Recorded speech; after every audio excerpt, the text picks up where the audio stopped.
Hello everybody, today I'm going to show you how to make waves and swirls in Adobe Illustrator simply by using a brush. Alright, let's begin.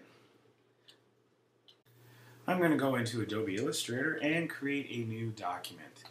We're going to be working with just a few palettes today. We're going to be working with the color palettes if you choose to change your swirls or effects, the brushes, and the stroke palette as well as the tool palette.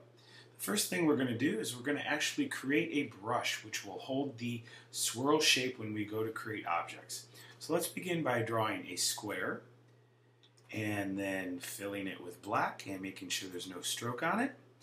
Go ahead and select this item and make sure that you rotate it 45 degrees.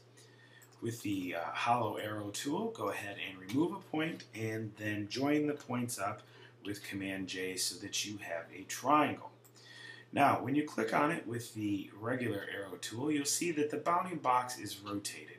We need to go ahead and fix that bounding box so that we can stretch it in the direction we want. So go ahead under Object and choose Transform and Reset Bounding Box.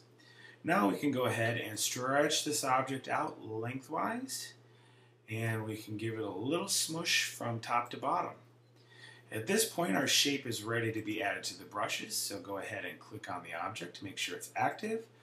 Go to the Brushes palette and select New Brush and choose Art Brush.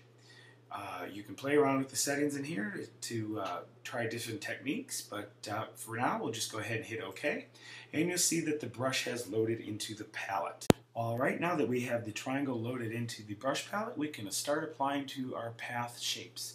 I'm just going to do a couple of quick shapes here to show you how the brush will be applied. Let me just create something that looks a little bit like a wave. With one tool, I will go ahead and create a swirl with another tool, and then I guess I'll just do something freehand, and that'll work too. So basically, you select your object and then apply the brush. You then get your waves, your swirl, and your freehand objects. You can easily change the thickness of your objects simply by going to the stroke palette, since it is a brush, and adding any value you want in there. The smaller the value, the smaller the decrease, and the larger the value, the bigger the endpoint over here is going to be. Now you might want to experiment when you're creating your triangle in the brush to get different endpoints. You can round off this end, or you could add some jagged lines along the way, or you could distort this top level. All of them will give you interesting brush and swirl wave techniques.